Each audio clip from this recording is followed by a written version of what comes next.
needs out.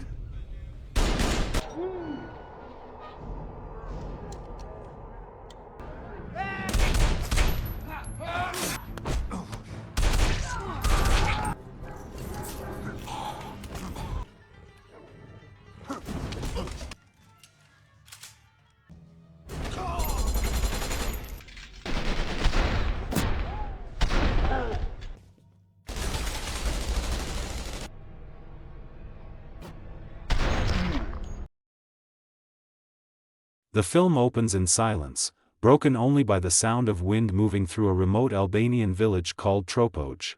A funeral is underway.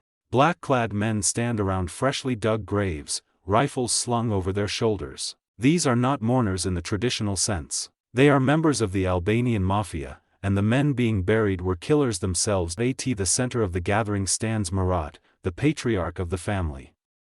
His face is cold, carved from grief and rage. As he speaks, his words carry only one purpose: revenge. The men who lie in the ground were slaughtered by one man. A man Murat has sworn to hunt down, no matter the cost. His name is Bryan Mills. The vow is simple. Bryan Mills will die. The story then shifts thousands of miles away to Los Angeles, where the man at the center of this blood feud lives a quiet, almost invisible life. Bryan Mills no longer works in intelligence. He no longer wears a badge or carries authority. Instead, he washes cars for a living. Even there, his discipline shows. He insists on cleaning every inch himself. Despite his modest life, one thing still defines him: his devotion to his daughter, Kim. Bryan visits his ex-wife Lenore, hoping to spend time with Kim. But tension hangs in the air. Lenore is now married to a wealthy man named Stuart, and Bryan's presence clearly disrupts the balance of her new life. Though polite on the surface, Stuart's resentment is obvious. Bryan, ever cautious, secretly tracks Kim's phone using a GPS device he planted long ago. When he realizes Kim is at Stuart's house instead of where she said she'd be, Bryan drives there immediately. He interrupts an awkward moment between Kim and her boyfriend and insists she leave with him so they can practice driving. Kim is now 18 years old, and she's had enough. She's failed her driving test twice, and she blames her father's suffocating protection. 3 years have passed since she was abducted by Albanian traffickers in Paris, but Bryan hasn't healed. He never will. While Bryan struggles to let go, the Albanians are already moving. In Paris, Murat's men break into the apartment of Bryan's former colleague and close friend, Jean-Claude. They torture him mercilessly, demanding Bryan's location. Jean-Claude, bloodied and broken, tells them the truth: he doesn't know where Bryan is. Furious, the gang digs deeper and discovers Bryan will soon be traveling to Istanbul. Back in Los Angeles, Lenore is emotionally unraveling. Stuart has cancelled their long-planned trip to China, leaving her devastated. Seeing her pain, Bryan makes an unexpected suggestion: she and Kim should join him on his trip to Istanbul. Lenore hesitates, unsure if she belongs in Bryan's world anymore, but eventually agrees. At the same time, Murat's men arrive in Istanbul, quietly embedding themselves throughout the city, waiting. When Bryan reaches his hotel, he calls Lenore, only to stop mid-message as she and Kim suddenly appear at his door. For a brief moment, everything feels normal, almost peaceful. But in his hotel room, Bryan opens a hidden trunk filled with weapons. His instincts never sleep. Later. That evening, Bryan takes Kim on a quiet boat ride along the Bosphorus Strait.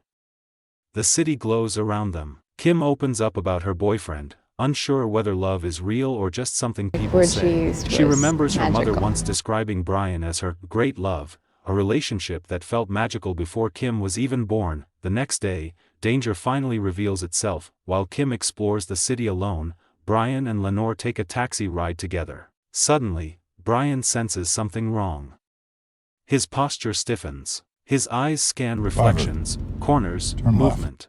He orders the driver to change direction and tells Lenore to get out and run back to the hotel. She does. Bryan takes control of the car and fights off attackers, but the ambush is coordinated.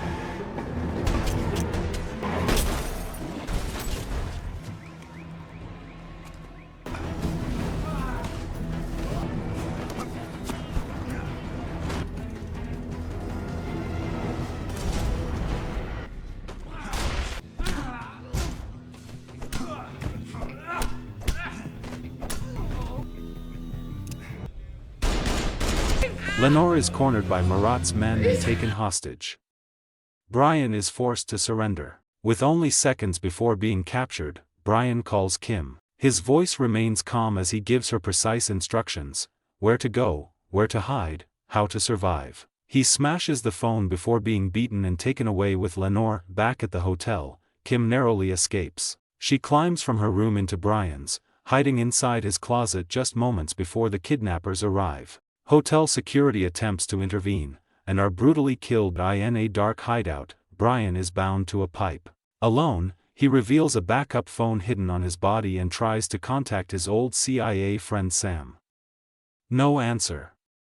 Eventually, he reaches Kim and confirms she's safe. Using sound as his guide, Bryan instructs Kim to throw grenades outside the window so he can triangulate her location. Murat enters the room, forcing Bryan to hide the phone. Murat taunts him with photographs of his dead men, including his own son, whom Bryan killed years earlier. Murat doesn't want money. He wants pain to torture Bryan further. Murat slashes Lenore's throat and hangs her upside down, suffocating her slowly. He promises that once Kim is found, she'll be sold to the lowest brothel and destroyed piece by piece. That promise seals Murat's fate. Bryan escapes his restraints, frees Lenore, and resumes contact with Kim. He releases steam through a chimney and instructs her to locate it. Kim drops a gun down the shaft, arming her father. Bryan storms the hideout, killing multiple attackers in a relentless firefight on the rooftops. Kim is ambushed.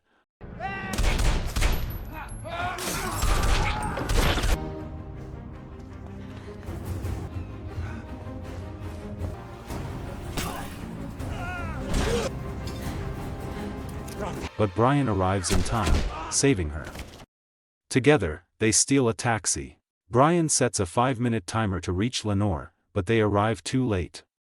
She's been taken again, but a high-speed chase erupts through Istanbul's crowded streets. Bryan has Kim drive while he returns fire. You know how to shoot? No. Then drive. Shit, cops. No, I just shot one of them. Now go.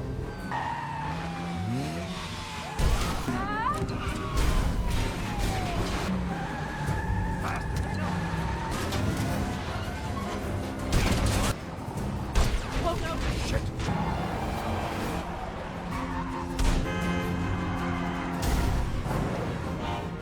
Come on, come.